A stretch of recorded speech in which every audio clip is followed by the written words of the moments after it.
Good morning friends, welcome back to your YouTube channel Gyani Jeevan. Dear student, जो topic आज cover करने वाले हैं वो कोई टॉपिक नहीं बल्कि 25 क्वेश्चन का एक शानदार श्रृंखला होगा जो कि बेहद हेल्पफुल होगा ऐसे स्टूडेंट के लिए जो लगातार टीजीटी, पीजीटी, जीआईसी की तैयारी कर रहे हैं। तो आइए मिलकर प्रैक्टिस करते हैं टीजीटी, पीजीटी, जीआईसी बायोलॉजी के टॉप मोस्ट क्वेश्चन का। तो बिना समय गवाए क्वेश्चन नंबर 1 की तरफ मूव करते हैं। क्वेश्चन नंबर 1 क्या है? Which is the largest body cell? शरीर की सबसे बड़ी कोशिका कौन सी है? ऑप्शन है आरबीसी, बी है न्यूरॉन्स, सी है ऑस्टियोसाइट एंड डी है स्पर्म्स। तो इसका राइट आंसर हो जाएगा ऑप्शन नंबर बी, न्यूरॉन्स इसका राइट आंसर हो जाएगा। तंत्रिका कोशिकाएं। शरीर की सबसे बड़ी कोशिका तंत्रिका कोशिका होती है। तंत्रिका कोशिका या न्यूरॉन भ्रूण के एक्टोडर्म से बनती हैं। तो आप याद रखेंगे किससे बनती हैं? एक्टोडर्म से। ये तंत्र की ऊतक की रचनात्मक एवं क्रियात्मक इकाई होती है। तंत्रिका कोशिका के तीन भाग कौन कौन से होते हैं? साइटॉन, याद रखेंगे, साइटॉन, डेंड्रॉन और एक्सॉन। इन तीन भागों में ये बटा होता है। क्वेश्चन नंबर 2 देखते हैं। क्वेश्चन है which are phagocytes in liver? निम्न में से यकृत में पाया जाने वाला भक्षकाणु है? A Kupffer cells, B acinar cells, C Deiters cells and D Hensen's cells. Right answer क्या होगा इसका? इसका राइट आंसर हो जाएगा option number A, Kupffer cells. Kupffer कोशिकाओं को स्टिलेट या अक्षकाणु एवं कुप्फर ब्रोकीज कोशिकाएं कहते हैं। ये यकृत की साइनोसाइट्स की दीवार में पाई जाती हैं। ये एकल केंद्रक फैगोसाइट तंत्र का एक भाग बनाती हैं। तो ये इसका राइट आंसर होगा। क्वेश्चन नंबर 3 देखिएगा।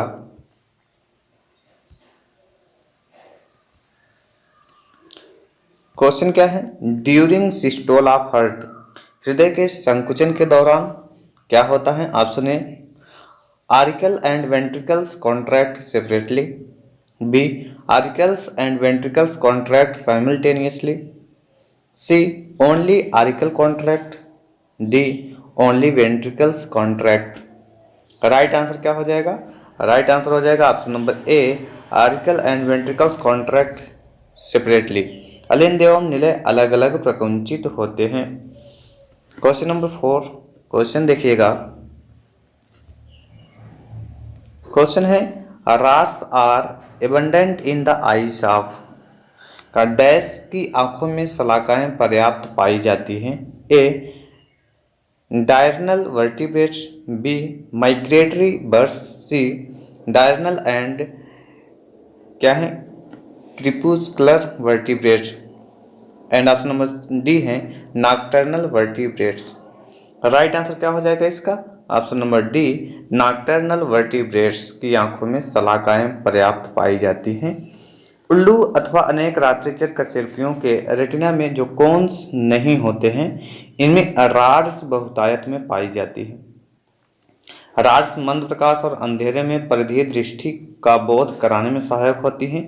इसके विपरीत दृष्टि शंकु यानी कोन्स जो होते हैं, तीव्र प्रकाश में वस्तुओं और विभिन्न रंगों का ज्ञान कराती हैं। क्वेश्चन नंबर 5 क्वेश्चन देखेंगे। Pyruvic acid before combining with oxaloacetic acid of citric acid cycle becomes. Pyruvic अम्ल सिट्रिक अम्ल चक्र CAC में ऑक्सैलोएसिटिक अम्ल से जुड़ने से पहले बनाता है। A lactic acid, B acetoacetic acid, C cis aconitic acid, D acetyl co acid या को एंजाइम। राइट आंसर क्या हो जाएगा इसका? ऑप्शन नंबर डी हो जाएगा एसिटिल को एंजाइम। ये इसका राइट आंसर हो जाएगा। पायरुविक अम्ल ग्लाइकोलिसिस का अंतिम उत्पाद होता है। CAC या क्रेब्स चक्र में ऑक्सैलोएसिटिक एसिड यानी OAA से जुड़ने से पहले पायरुविक अम्ल एसिटिल को एंजाइम बनाता है। इससे जुड़ने से पहले ये क्या बनाता है? एसिटिल को एंजाइम बनाता है। ऑक्सैलोएसिटिक एसिड एसिटिल को एंजाइम से जुड़कर साइट्रिक सिंथेज की उपस्थिति में साइट्रिक एसिड बनाता है। क्वेश्चन नंबर 6 की तरफ मूव करते हैं। क्वेश्चन देखेंगे the three basic chordate characters are found in the adult of. तीन प्राथमिक कार्डेटा के लक्षण वयस्क अवस्था में पाए जाते हैं। ए डोलियोलम, बी ब्रांकियोस्टोमा, सी ओकोप्ल्यूरा, डी हर्डमानिया। और राइट आंसर क्या होगा इसका? ऑप्शन नंबर बी ब्रांकियोस्टोमा इसका राइट आंसर हो जाएगा। ब्रांकियोस्टोमा सब फाइलम सिफेलोकार्डेटा के अंतर्गत आते हैं, जिनके कुछ लक्षण हैं। क्या क्या है कि इसमें नोटोकार्ड पूर्ण जीवन भर पाई जाती है। नोटोकार्ड पूर्ण जीवन भर पाई जाती है और संपूर्ण शरीर में पाई जाती है। इनमें पृष्ठीय खोखली तंत्रिका रज्जु यानी डार्सल हेलो नर्व कार्ड उपस्थित होता है। इनमें उत्सर्जी अंग सोलेनोसाइट्स युक्त प्रोटोनेफ्रिडिया होते हैं। इनका रुधिर श्वसन वड़क युक्त होता है। इनमें हृदय अनुपस्थित होता है परंतु रुधिर परिसंचरण तंत्र उपस्थित होता है।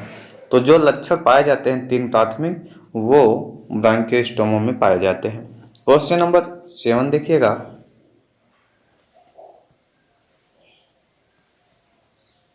क्वेश्चन क्या है? If the blood group of mother is B and father is A, what will be likely blood group of the children. यदि माता का रुधिर वर्ग बी है एवं पिता का रुधिर वर्ग ए है तो संतान में संभावित रुधिर वर्ग क्या होगा? Option number B, option number A है B and A B, option number B O and A, option number C A B, B and O, and option number D A and B. तो right answer क्या हो जाएगा? Option number सी इसका right answer हो जाएगा। ए भी हो सकता है, ए बी और बी एंड ओ ये सभी हो सकते हैं। क्वेश्चन नंबर 8 देखिएगा। क्वेश्चन क्या है? Asthma is a respiratory disease is caused due to. दमा श्वसन संबंधी एक रोग उत्पन्न होता है। A infections of trachea, B infections of lungs, C bleeding into pleural cavity, D spasm in bronchial muscles. Right answer क्या हो जाएगा इसका? ऑप्शन नंबर डी हो जाएगा, स्पैस्म इन ब्रांकियल मसल्स। दमा फेफड़ों में वायु मार्ग से जुड़ी एक बीमारी होती है। दमा होने पर श्वास नलिकाओं में सूजन या ऐंठन होकर श्वसन मार्ग सिकुड़ जाता है। इन वायु मार्गों अर्थात ब्रांकियल ट्यूब्स के माध्यम से हवा फेफड़े के अंदर और बाहर प्रवेश करती हैं और अस्थमा में यह वायु मार्ग सूजे हुए रहते हैं। कुछ परिवारों में यह रोग पीढ़ी दर पीढ़ी होती है। दमे का दौरा प्रायः रात्रि में प्रारंभ होता है, जो 30 मिनट से 2 घंटे तक रहकर श्वसन स्वतः शांत हो जाता है। आइसोप्रिनोलिन सल्फेट या एड्रेनालिन का इंजेक्शन आदि देने से लाभ प्रदान होता है इस वाले रोग में। क्वेश्चन नंबर 9 देखते हैं। क्वेश्चन है blood glucose level in man is regulated by. मनुष्य में रुधिर शर्करा का स्तर किसके द्वारा नियंत्रित किया जाता है? A insulin, B glucagon and insulin, C adrenaline and D all of the above. तो blood glucose level in man is regulated by, right answer क्या हो जाएगा इसका? ऑप्शन नंबर बी, और बी क्या है? Glucagons and insulin.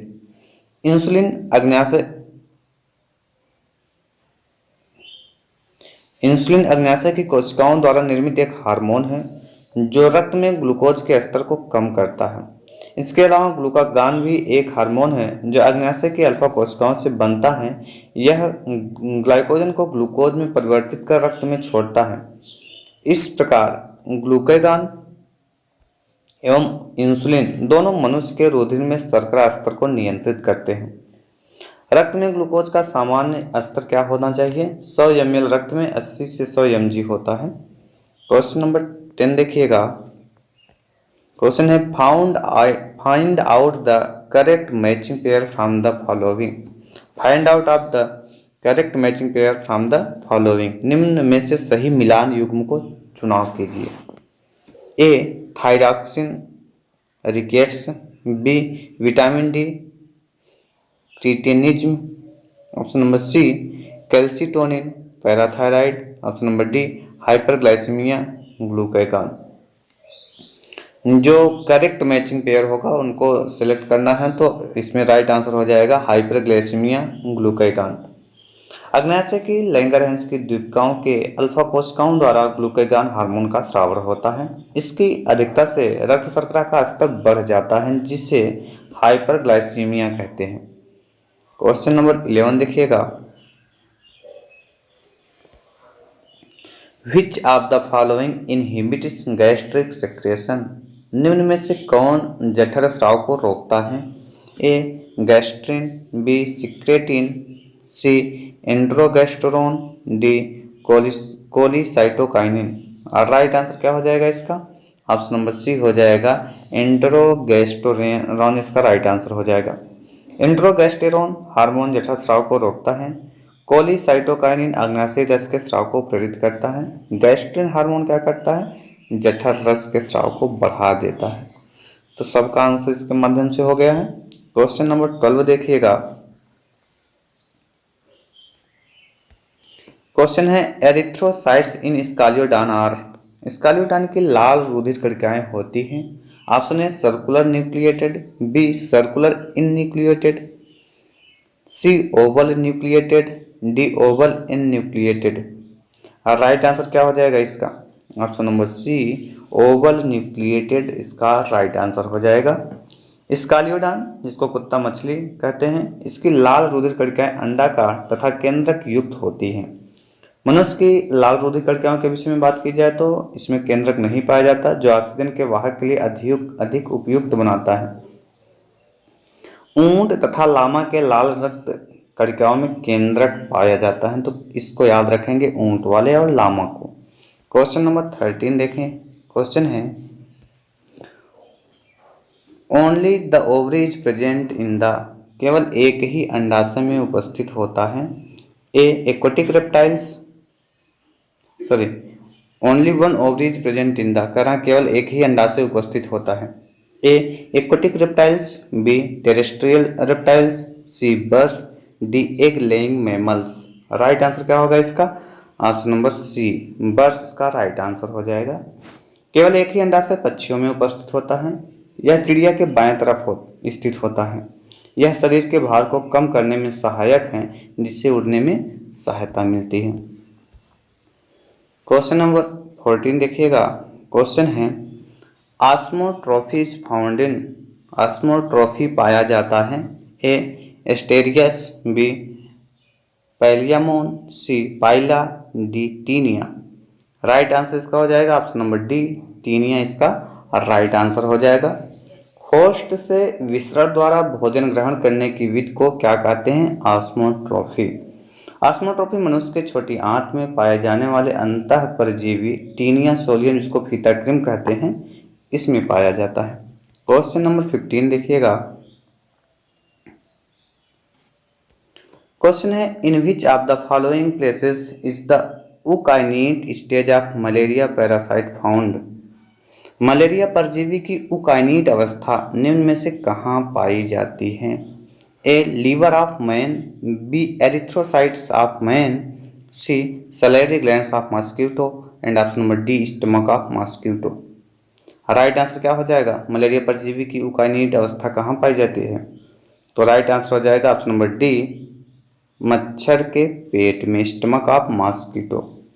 उकाइनेट मच्छर के पेट में पाया जाता है। यह मलेरिया परजीवी की एक अवस्था है। यह जल कृमि रूप में पाया जाता है। क्वेश्चन नंबर 16 देखिएगा। क्वेश्चन है सिस्टोसोमा, क्या है? Schistosoma is commonly called A liver fluke, B dog tapeworm, C blood fluke, D sheep fluke. Right answer क्या हो जाएगा इसका? Option number C blood fluke, रक्त फ्लूक इसका राइट आंसर हो जाएगा। सिस्टोसोमा को सामान्य भाषा में ब्लड फ्लूक कहते हैं। और कुछ हैं, फैसियोला हिपैटिका को क्या कहते हैं? Liver fluke. किसको? फैसियोला हिपैटिका को। इकाइनोकोकस को डॉग टेपवर्म या हाइटिड वर्म कहते हैं, तो याद रखेंगे किसको? इकाइनोकोकस को। टीनिया सोलियम को क्या बोलते हैं? पोर्क टेपवर्म, तथा टी सैगिनाटा को बीफ टेपवर्म कहते हैं। क्वेश्चन नंबर 17 देखिएगा, क्वेश्चन क्या है।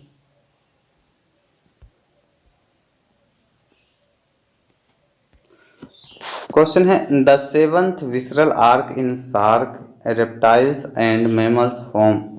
शार्क सरीसृप एवं स्तनधारियों में पाई जाने वाली सातवीं विसरल आर्क यानी श्वसन आर्च बनाती है। A epibranchial and epiglottis, B pharyngobranchial and columella, C hypobranchial and arytenoid cartilage, D क्या है hyoid and epiglottis. Right answer क्या हो जाएगा, the seventh visceral arch in shark reptiles and mammals form.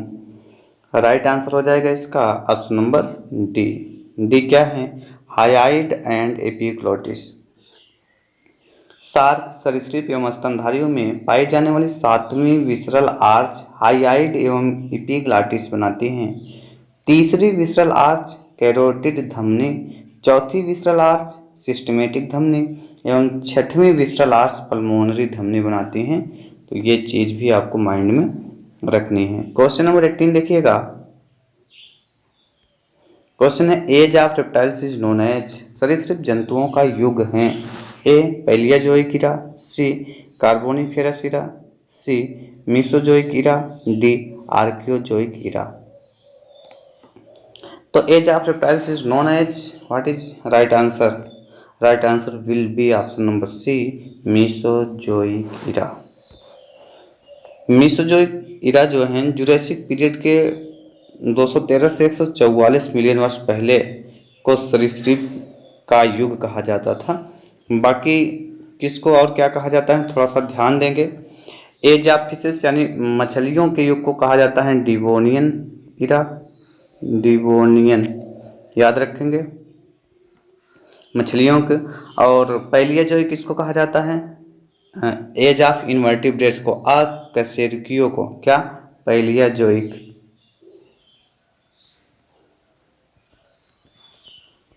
तो ये याद रखेंगे invertebrates, age of invertebrate. Jurassic किसको बोला जाता है, तो जुरासिक में याद रखेंगे आप जुरासिक कहा जाता है एज ऑफ रेप्टाइल्स। और इयोसीन एज ऑफ मैमल्स को इयोसीन बोला जाता है। तो इसका राइट आंसर क्या होगा मीसोजोइक ईरा, क्योंकि हमने आपको बताया मीसोजोइक ईरा के जुरासिक पीरियड को पहले सरीसृपों का युग कहा जाता है। क्वेश्चन नंबर 19 देखेंगे, क्वेश्चन क्या है। क्वेश्चन है वाइपर वेनम इज, वाइपर विष हैं neurotoxic, option number A, B हैं प्रोटियोलिटिक, सी हैं haemotoxic, D none of the above. Right answer क्या होगा इसका option number C haemotoxic.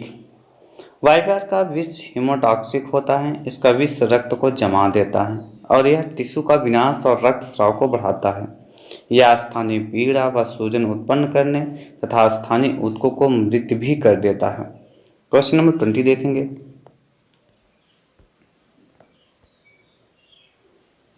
Question है from A cross A B small B is A B small B the gametophyte A small A capital B is to ratio a small b small b is ratio a small b b is ratio small a b b are obtained into in a ratio of। एक संकरण जो इस तरह का दिया गया है, इसका इसके साथ जो रेशियो का जीनोटाइप अनुपात क्या है। तो राइट आंसर इसमें डायरेक्ट हम देख लेते हैं, बाकी ये तो हल करने वाली चीज़ है। इसका राइट आंसर हो जाएगा ऑप्शन नंबर ए, इसका राइट आंसर हो जाएगा। और यह जो अनुपात है मेंडल के जो डाइहाइब्रिड क्रॉस हैं जिसमें दो जीन्स के एलील मुक्त रूप से अपव्यूहन करते हैं का एग्जाम्पल है। क्वेश्चन नंबर 21 देखते हैं, क्वेश्चन है direct effect of radiation in DNA includes. DNA पर विकिरण के प्रत्यक्ष प्रभाव में सम्मिलित हैं। A formation of pyrimidine dimers only, B removal of purine और pyrimidine base only, C cross linking of strands only, D all of the above. Right answer क्या होगा इसका? डीएनए पर विकिरण के प्रत्यक्ष प्रभाव में सम्मिलित हैं।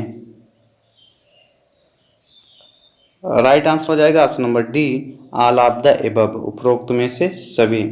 डीएनए पर विकिरण का प्रत्यक्ष प्रभाव क्या क्या होता है? पिरिमिडीन डाइमर का निर्माण, ये भी सही है। प्यूरिन या पिरिमिडीन क्षारकों का निष्कासन, ये भी सही है। और रज्जुकों का क्रॉस बंधन यानी लिंकिंग ऑफ स्ट्रैंड, ये भी सही है। तो कुल मिलाकर right answer option number D हो जाएगा। Question number 22। क्वेश्चन क्या है? क्वेश्चन है DNA is not found in, DNA किसमें नहीं मिलता है? ए है न्यूक्लियस, बी है ribosomes, C plastids, D mitochondria. Right answer हो जाएगा ऑप्शन नंबर बी, राइबोसोम्स इसका राइट आंसर हो जाएगा। कोशिका के अंदर डीएनए विभिन्न कोशिकांगों में उपस्थित होता है, जैसे माइटोकॉन्ड्रिया, केंद्रक, प्लास्टिड्स, तथा कुछ कोशिकांग में अनुपस्थित होता है, जैसे राइबोसोम। राइबोसोम क्या होता है? राइबोसोम प्रोटीन संश्लेषण में पार्टिसिपेट करता है। क्वेश्चन नंबर 23 देखिएगा। क्वेश्चन है फादर ऑफ टैक्सोनॉमी इज, वर्गीकी के पिता हैं? A de Candolle, B Hooker, C Linnaeus, D Aristotle. Right answer हो जाएगा ऑप्शन नंबर सी, लिनियस का राइट आंसर हो जाएगा। वर्गीकी के पिता यानी father of taxonomy Carolus Linnaeus हैं। अरस्तु को जीव विज्ञान व जंतु विज्ञान का पिता कहते हैं, तो अरस्तु के विषय में भी हमने बताया। बेंथम व हुकर ने क्या किया था? प्राकृतिक पद्धति के वर्गीकरण को दिया था, natural system, classification of natural system को दिया था बेंथम और हुकर ने। क्वेश्चन नंबर 24 देखिएगा। क्वेश्चन क्या है? क्वेश्चन है which one of the following enzymes is not an exo enzymes, निम्नलिखित में से कौन एंजाइम एक्सो एंजाइम्स नहीं है? A protease, B lipase, C cellulase, D nitrogenase. Right answer क्या हो जाएगा इसका?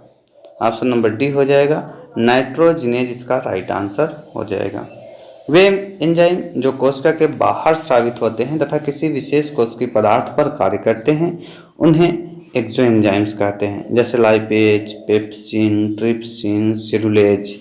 ये सभी एंजाइम्स क्या हैं? ये एक्सो एंजाइम होते हैं। और वे एंजाइम जो कोशिका के भीतर स्रावित होते हैं, उन्हें उपापचय क्रिया को उत्प्रेरित करते हैं, अंतःस्रावी एंजाइम कहते हैं, जैसे नाइट्रोजिनेज, हेक्सोकाइनेज, ग्लाइकोजिनेज। क्वेश्चन नंबर 25 देखिएगा। पहले क्वेश्चन को डिटेल पढ़ लेते हैं।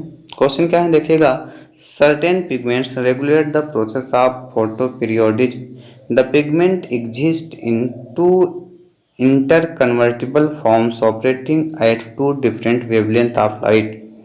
कुछ वर्णक दीप्तिकालिता प्रक्रम का नियंत्रण करते हैं। ये वर्णक दो अन्योन्य रूपांतरणीय रूपों में उपस्थित रहते हैं। दो अलग अलग तरंगदैर्ध्यों का प्रचालन करते हैं। तो अब विकल्प को देखते हैं। विकल्प क्या है?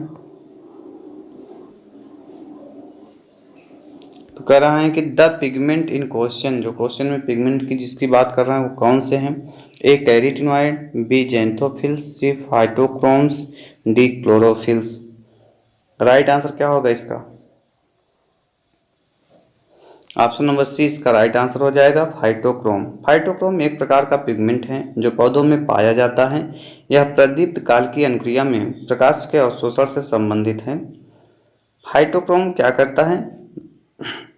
जो है इंटर कन्वर्टिबल होता है, किसका? PR या P600 अवस्था में और P730 P600 से P730 में कन्वर्टिबल होता है।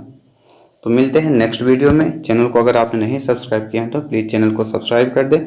ऐसे छोटे छोटे और इम्पोर्टेंट वीडियो जो कंटिन्यूअस प्रैक्टिस होता है आपका, आप कंटेंट कहीं से भी पढ़ रहे हो, प्रैक्टिस के लिए ज़रूर चैनल को सब्सक्राइब करें, क्योंकि छोटे छोटे जो इफ़र्ट्स हैं वो कहीं ना कहीं आपको ह्यूज रिजल्ट देते हैं एग्जामिनेशन में। तो पर डे की एक प्रैक्टिस आपका मेंटेन बना रहेगा। Thanks for watching. मिलते हैं नेक्स्ट वीडियो में।